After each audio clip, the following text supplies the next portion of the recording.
DZA. There you go. You got some decent Wi-Fi.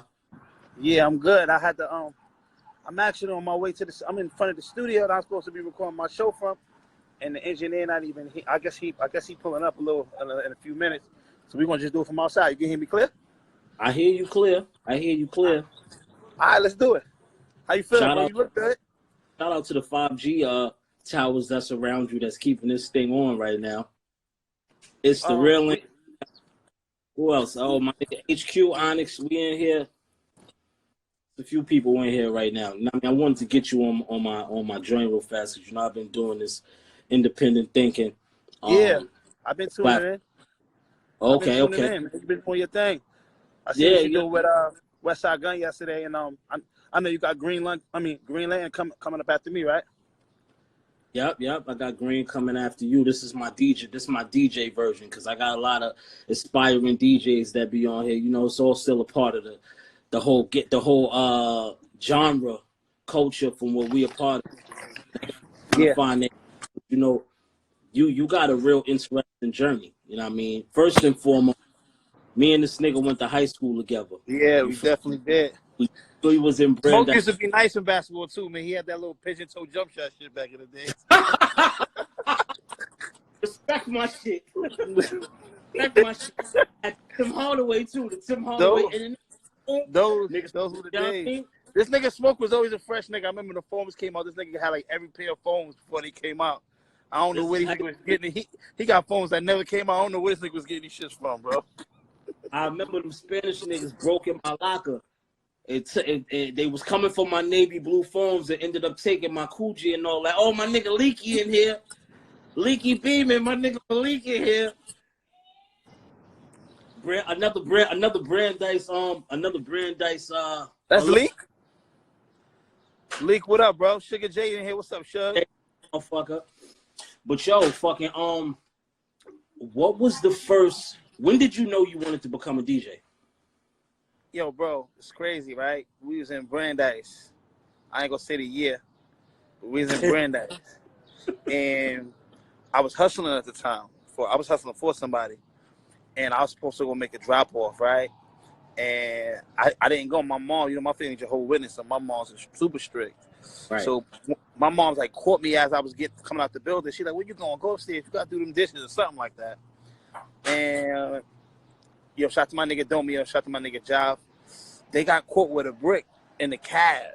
And then niggas just start getting locked up left and right, bro. I got so nervous, bro. I was over scared to go to jail.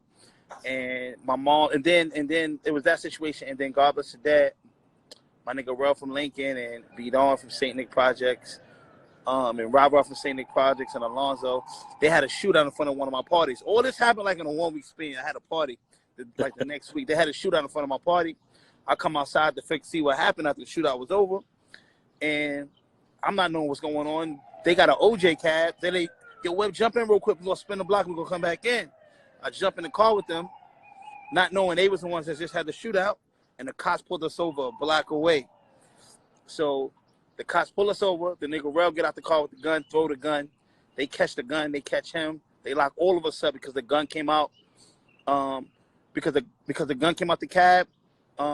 They charged us over possession in the 3rd degree. I was able to get a bail. He ended up taking it, and I ended up beating that. But it was just too much negative things happening. So my begged my mom to buy me some DJ equipment because DJ SNS, shout out to SNS, he lived in the next building from me. And I just seen how everybody was like on him. Like he was doing parties, he was giving stuff away. And I just seen how everybody like loved him, how he was just doing his thing. And he just inspired me to want to DJ, man. So I got some equipment.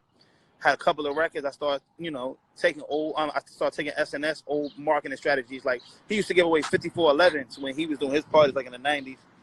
Me, I took it to another level. I mean, I was giving away Pradas and Nike boots and Mermonts and Gucci shoes and Von Dutch hats and you name it, whatever was the hot thing. I would go out and buy it and I would give it away at the party. And I just ain't never looked back from there, bro. Right. What was the first party you DJ'd? Like the first official party you DJ'd? September 26, 2001. Nigga, remember the date. Crazy Sam did a party called the Rucker Party. It was at the Hammer Star Ballroom. It was about 5,000 kids on the main floor, like another 1,000 kids that was locked up upstairs in the balcony, and he had red alert on the flyer. It was me. My first time I was on the flyer. I had the Coogee on, and he put me on the flyer because he seen me doing my little thing, but he also knew I was popular, so he had me handed out flyers. So Crazy Sam used to make no lie. Crazy Sam used to make 100,000 flyers.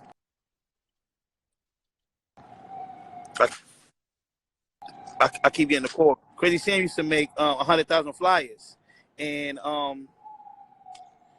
used to go hand them out every day at the schools in Brooklyn, everywhere. But I put my work in. But my first party was at the record party with 7,000 people there. I had to wait until the last minute to DJ, at the last 30 minutes. But it was worth it because I got the marketing for it. I was on 100,000 flyers at every high school in the city. That's how I got popular. And I just took his formula and I ran with it along with giving things away.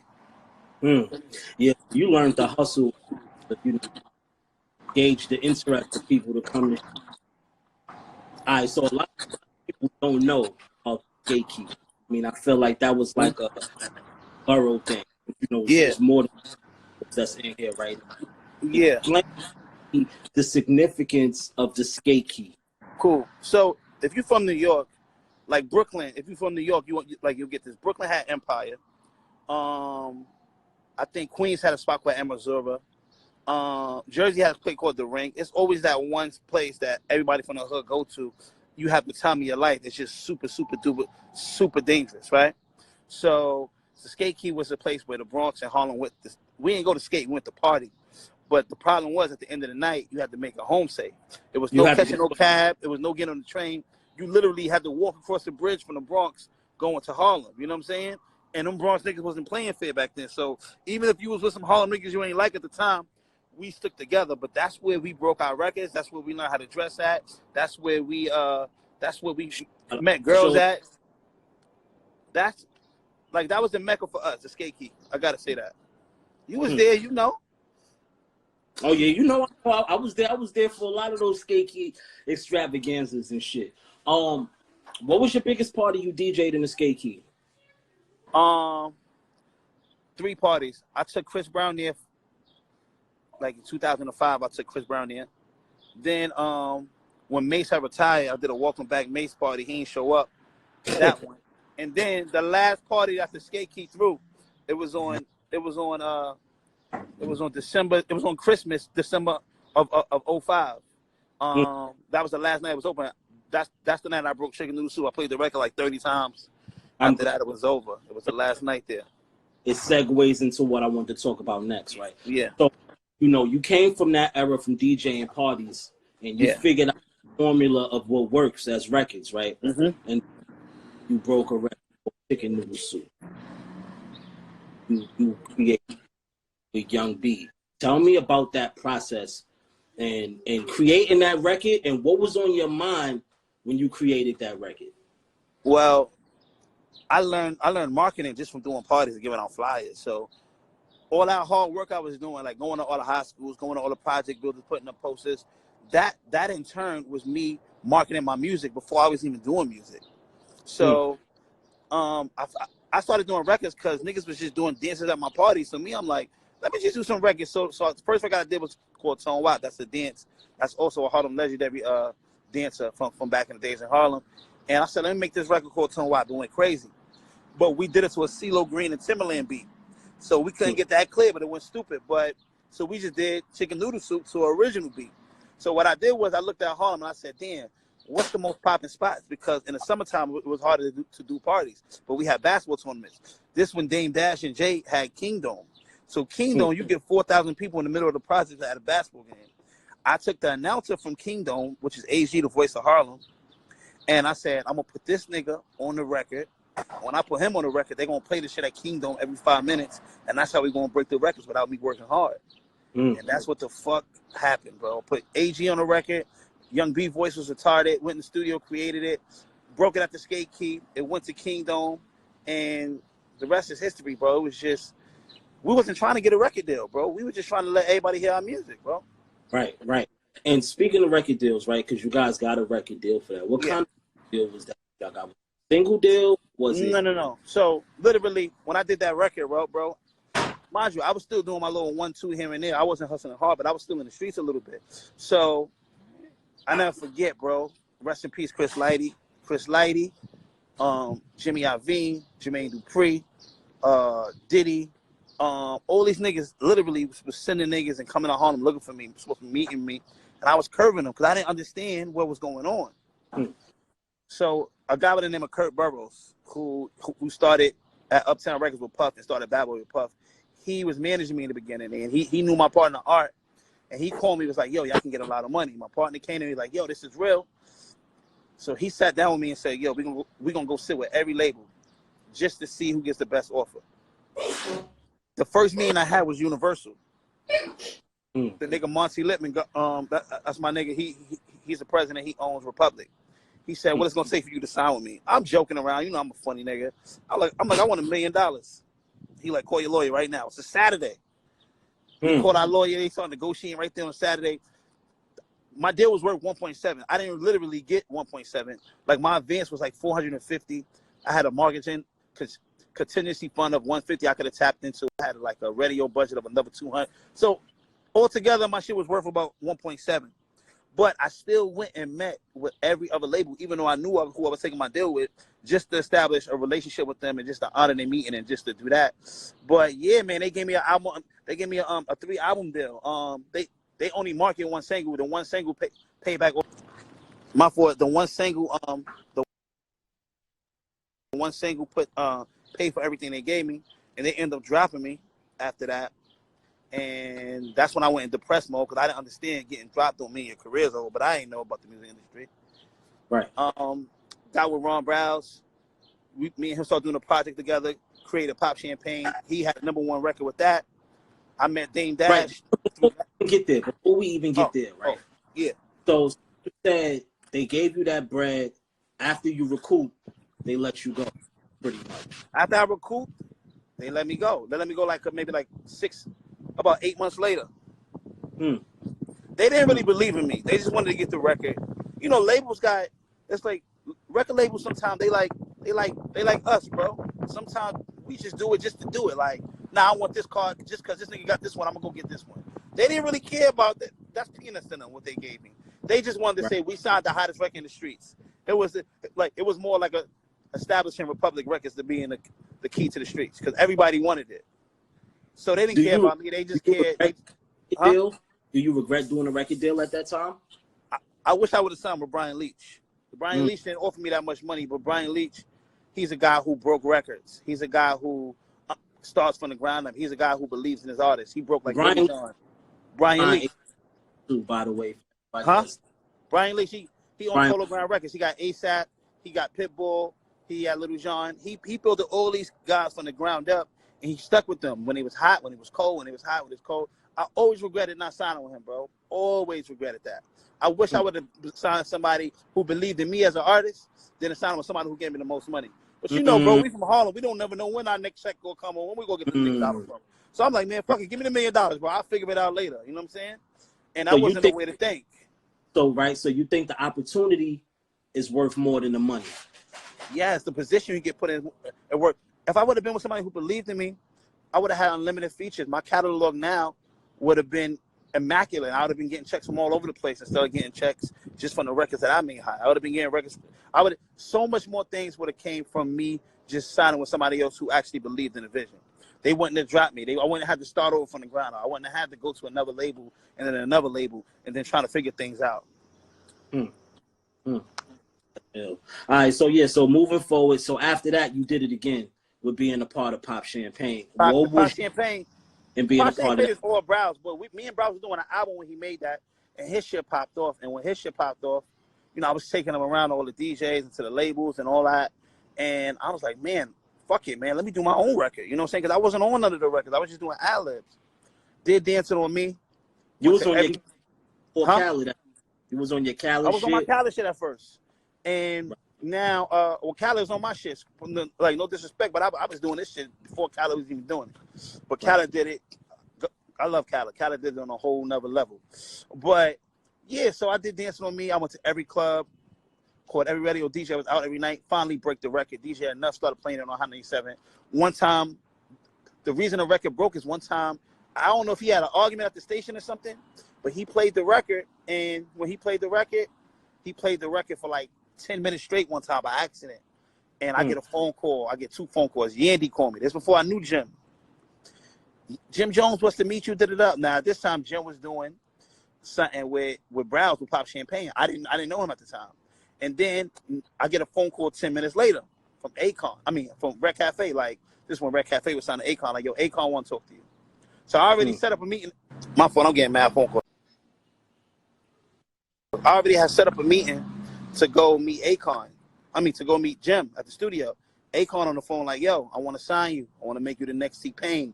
Da-da-da. This when Akon was the biggest shit in the world.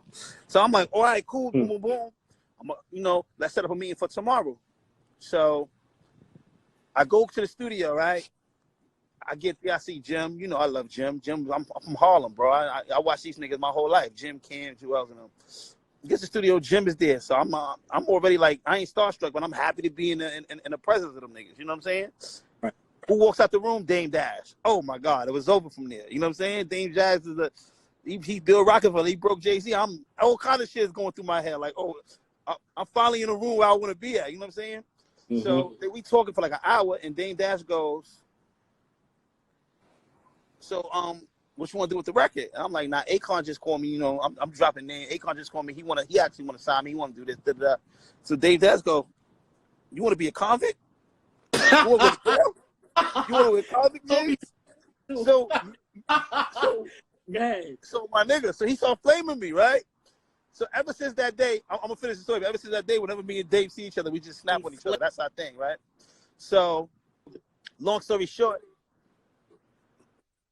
oh, he just want to snap all day. You took me to his crib out in I think it's Beverly Hills or Bel Air somewhere a couple of years ago. That was the first time I seen him in a minute, and we was doing the same thing then. You remember? But Dame talked me into like doing my deal over at Jim. Dame was like, "Yo, listen, do your deal over at Koch." Jim owed Koch one more album because he had did a big deal like with Columbia. He owed them a duet album, so they gave us like $150,000. Jim let me keep my $75,000. And he paid for the album with the other $75,000. I was able then, because it was non-exclusive, I was able to go sign with Steve Rifkin the next week, even though I was signed to Koch non-exclusively. So you had two deals at one, basically. Yeah, Steve Rifkin gave me like $275. Man, explain, because you a classic Harlem finesser. Explain that finesse for me, please. The reason I took the deal with Jim, like I could have went to any label at that point with Dancing for Me and got me $300,000-$400,000, right? But when I signed the deal with Jim, I got a free $75,000 because Jim said he was going to pay for everything since I was bringing him the record. And it was non-exclusive, which means I wasn't signed to Koch. I was just signed for this one album. So then I went to what you said? You had a one-off pretty much. Yeah, I had a one-off. So then the next week I went to Steve Rifkin. I told him, hey, I already signed Dancing on Me over there, but he believed in me as an artist. He wanted me to do television shit. He wanted me, so he signed me, and that's what I wanted, somebody who believed in me. So he signed me just because he believed in me. So now I go and sign with Steve Rifkin. It's me, Melanie Fiona, it's Ray J, it's a bunch of us up there. I think Akon was still up there, and that's when Universal started breaking up. Like while I was up there, like Sylvia and Rome left Motown, and I don't know how it was structured, but I think SRC was kind of under Motown or something, and the label just got dissolved, and that was the last time I did a record deal. Everything I've been doing since then has been independent. You know what I'm saying? Right. Independent is just better for me because I was able to establish a core fan base. You know what I'm saying? So me right now, let's just say I put an album out right now and I'll sell 20,000 copies or 15,000 copies. All that money go to me. It's just like me signing to a major label and fucking $500,000 and they giving me 18% of my sales. After I recoup back the money, and I pay back for my video, and I pay back for all the shit I got to pay for studio time, recording budget, blah, blah, blah, and I'm getting 18% of my sales, I ain't making no money. I'm only making money off shows. I made like a couple of $1 million off shows, and I made good money off publishing, but as far as like, man, fuck that. I could just put this shit out myself. That's why artists like you and, you know, even like the Lox or like, you could say like Mobb Deep or people who are like real artists who are established, who got their cult following fan base, you can sell music forever, bro. Niggas always gonna buy your fucking music. That's a fact. That's a fact. Yeah. Yo. Yeah. No, guys. Say what you about to say. I was gonna say something real quick, man. That's why, I always told you, yo, Smoke, because you've been so, like me, niggas don't know how close we is, but you've been so stuck on like taking care of like your core fan base and not hurting the integrity of your brand. And I'll be pushing you to do some of these commercial records. You be like, nah, Web, niggas need this real shit. And I'm happy you finally starting to tap into like commercializing a little bit of your music. You ain't got to do a lot. Even Biggie, bro. Like when Biggie came out, right? All his shit was hard. Puff told that nigga, man, just give me a couple of these girl records, man. Everything else can be hard. If you listen to Biggie's first couple of albums, everything was hard except for them 2 radio records. Bro, the shit you got with T-Pain, man, I don't know if niggas heard it yet, man. That shit is fucking out of here, bro. I love that fucking record. I'm listening to that shit all day. Thank you, bro. I'm happy you finally fucking saying, man, fuck it, man. Go fuck with these bitches. You was a nigga that fucked with mad bitches back in the day. So, you know what I'm saying? I know you got a family now, but you had bitches, man. Fuck with these hoes, man. My nigga DZA. Yeah. I'm trying to make the music for it because I mean, you know, for me, I think it was more so getting told no when I'm trying to do certain things, or like, you know, having people tell me, well, you know, you don't got that record, or shit to that magnitude. Yeah. That makes me be like, all right, you know what? It's not like I couldn't ever do it, you know what I mean? But yeah, I like doing what I like doing, and now you. But that what makes you who you are. You don't give a fuck what nobody think, nigga. Bro, I remember you took me to LA, bro. I'll never forget this, bro. And we grew up together, bro. I had no idea how big you were. You took me to LA to DJ for you. This was like a year and a half, 2 years ago.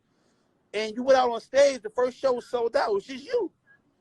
I'm like, you sold this shit up? They sold like, yeah, you come on the stage. They know everything word for word. I didn't even know everything word for word at that point. Now I do. And then, I never forget, you brought Westside Gun out there. So Westside Gun pull up. I wasn't up on Westside Gun yet either. So Westside Gun talking this shit. You know that nigga talk mega shit. He talk super shit. He like, yo, I don't know if I want to come out this show or not. He got the face mask on. He like, I don't want niggas to see me. It's gonna get crazy. I'm like, who is this nigga? This nigga, who is you let this nigga come out of your show? And you was like, nah, Web, this nigga the truth. I'm like, whatever, bro. He give me his music and all that, bro. I never forget he had a yellow jacket on.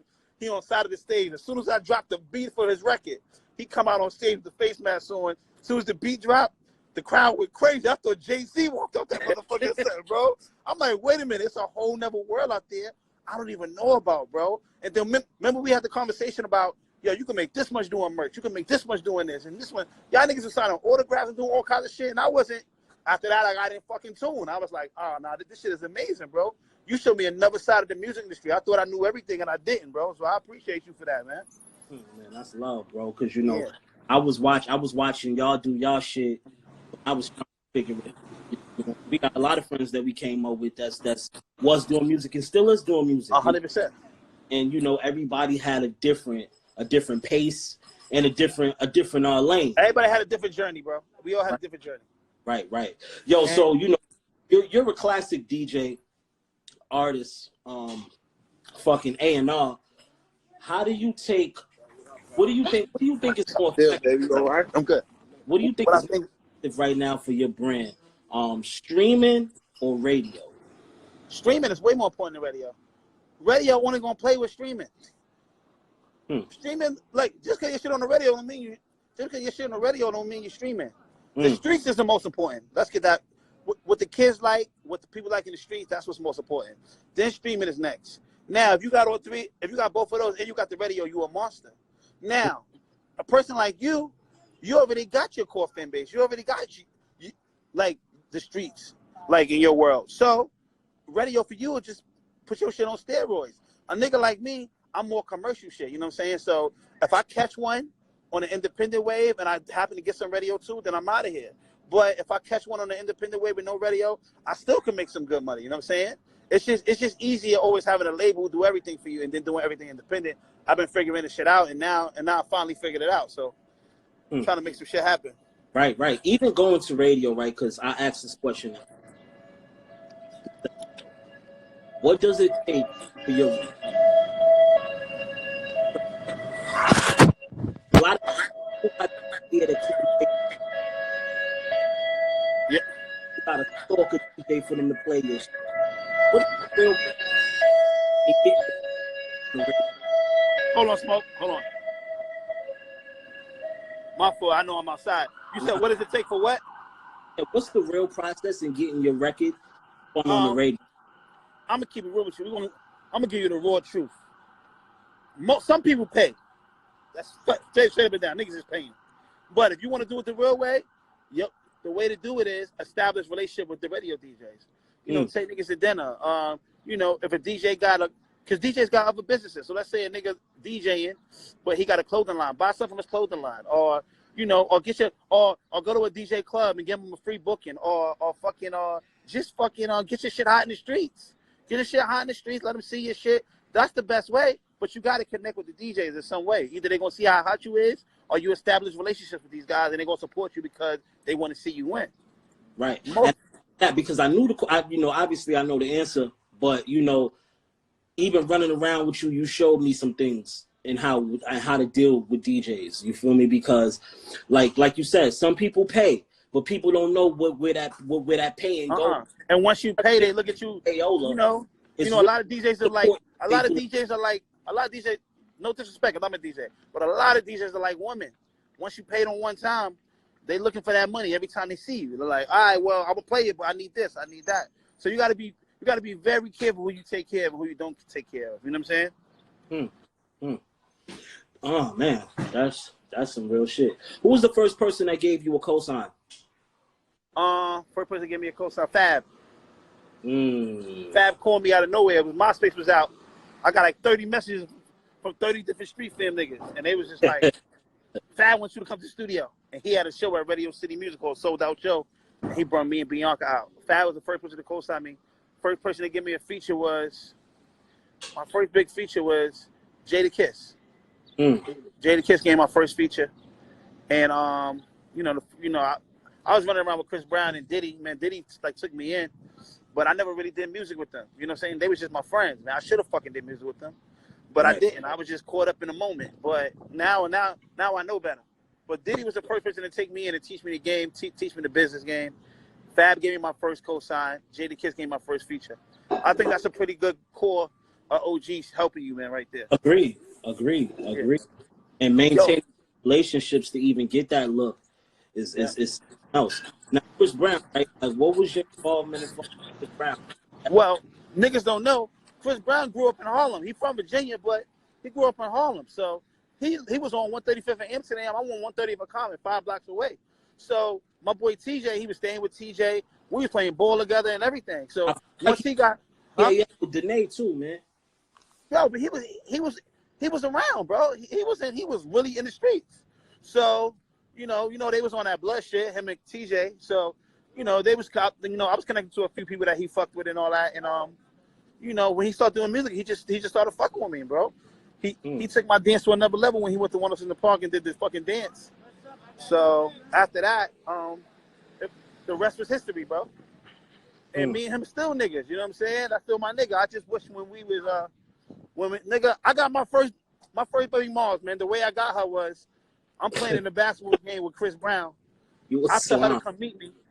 I told her to come meet me. I ain't know he was coming. I knew he was coming. I ain't know he was coming with Rihanna. We go to Rucker. My baby Mars meet me at the time. She wasn't my baby Mars. She was a shorty. And I'm like, oh, we hanging out. And Rihanna and Chris walk up, and she sitting with Rihanna all night. It was over after that. It was over. We stayed together for like 10 years after that day, boy. The first baby moms. You see the slimy shit? Bro, that's my bro. I was just trying to impress her. I didn't know it was going to go there. And then me and her end up actually liking each other, falling in love. But that was a hell of a first day. I'm like, yo, come here. She 19 years old. I'm like, come hang out with me. I knew Chris Brown was going to be there, but I ain't even tell her that. She walk in the park, it's Rihanna, Chris Brown, all kinds of pandemonium. I'm like, sit right here. She's sitting next to Rihanna, me and Chris Brown playing in the game. She 19 years old. She had a sidekick at the time. She aiming all her friends and shit like that. It was ill, bro. That was a good memory for me, bro. You a dirty nigga. I'm telling you shit I ain't never told nobody, Smoke. Never ever. Yo, this is crazy. What advice do you give to any aspiring DJ, aspiring A&R, aspiring artists out there into shout out to Vina Love. Yeah. Well, 2 things. I'm going to tell DJs, if you're a DJ, don't play for yourself. Play for the crowd. Play for the people. And if you're an artist, the opposite. Fuck what everybody else think. Do what you want to do. And that's just my advice right there. And just always stay humble. And remember, relationships is way more important than money. Because you can always use relationships to make more money. Well, there you have motherfucking legend, My boy. DJ Love you, bro. Webstar.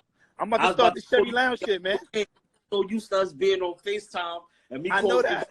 government. Yo, I wasn't even paying attention when we was on live. I ain't read one comment yet, man, because I'm in conversation with you. Oh, nah, I'm about to. Yo, what time you doing Green Lantern? Green coming on next. All right, I'm about to start the Chevy Lounge. I got 10 minutes, bro. Make sure you tune in As soon as you go. And make sure you save this, bro. Save this conversation. Like it's the Cherry Lounge all over again, man. Come on, bro. And I got you tonight. I'm gonna blast that joint off. Make sure you make sure you save this, bro. Come on, man. This is all going on YouTube, B. I'm not doing this for no reason. All right, bet. Yo, I love you, Smoke. I love you too. All right, bro. Shout out to DJ Webstar, one of my good friends, confidants, siblings in this motherfucker. I'll be back in about 10 minutes with the Evil Genius, Green Lantern. We're gonna continue to talk this mixtape shit, this era that we grew up in, and more gems and insight. 2 seconds.